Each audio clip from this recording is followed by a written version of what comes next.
रचना और विहान को मिल गई है एक बहुत बड़ी खुशी, खुशी ऐसी जिसका कोई मोल नहीं है।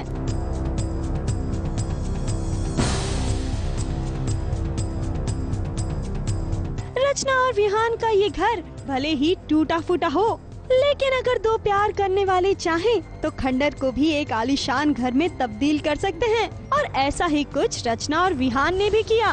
वो बना रहे हैं अपना एक नया जहां, जहां सिर्फ रचना और विहान होंगे। कहाँ काम करवा रहा हूँ, मैं तो खुद आया हूँ लेके, खुद मैंने पत्थर लेके ताला तोड़ा है। ओह, जब पत्थर तोड़ा वो बहुत बड़ी बात हो गई। मैं जो पत्थर नहीं तोड़ा, ताला तोड़ा। सॉरी, ताला तोड़ा वो बहुत बड़ी बात हो। फिर मैं सब कुछ साफ करूँ, उसका क्या? तो अब थोड़ा बहुत तो तुम मदद करोगी ना। मतलब वैसे तो लड़कियां सबसे आगे होती हैं और अभी जब काम करने की बारी आई। सरप्राइज कितना अच्छा है इनका, रचना को मैं झाड़ू साफ करने के लिए। बताओ अचानक से गरीबी की हालत में पहुंची रचना को अंधेरे में रोशनी की किरण दिखाई दे रही है। साफ सफाई कर रहे रचना और विहान आज एक अलग ही दुनिया में पहुंच गए हैं। इतनी दुकान सस्ते में लाके दी बनारस जैसे शहर में, और ये कह रही हैं कि हमने कुछ किया ही नहीं, हद हो गई। अरे नहीं, मैं मजाक कर रही थी। विहान मेरा हमेशा अच्छा चाहता है एज यूजुअल।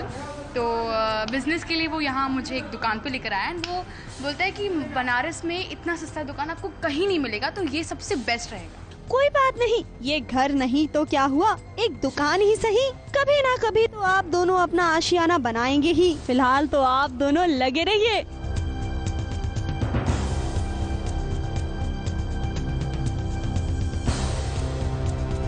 एक तरफ रचना विहान के साथ अपना नया आशिया सजा रही थी, तो दूसरी तरफ गुंजन और मयंक एक दूसरे से झगड़ रहे थे। इसलिए मेरी बात सुनना भी तुम्हारे लिए जरूरी है मयंक। आंटी जी ने मुझे स्टोर रूम में भेजा था ऑयल लाने के लिए और मैं 1 मिनट में वापस आ गई थी। ठीक है वो सब छोड़, तुम्हें सुबह मैंने एक काम कहा था कि बेड पे मेरा बैग पड़ा है, उसमें मेरा सामान पैक कर देना। मेरी एक फाइल इंपॉर्टेंट वो डाल दो। तुमने डाली नहीं ना?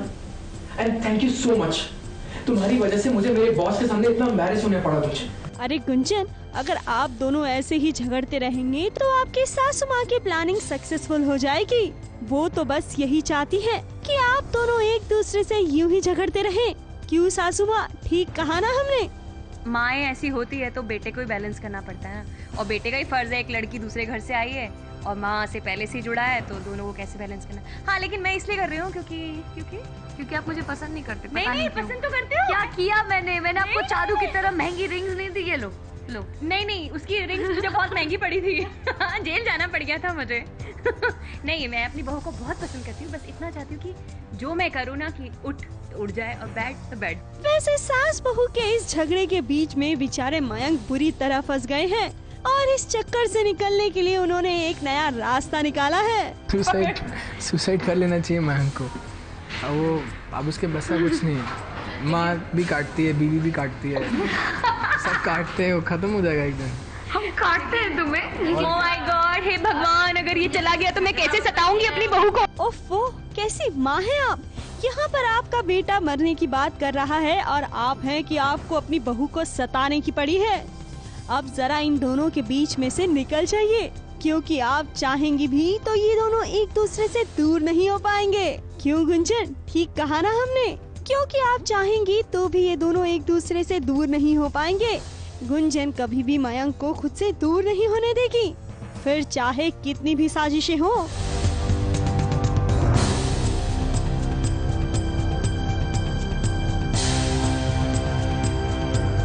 मुंबई से आरती गुप्ता के साथ एबीपी न्यूज रिपोर्ट।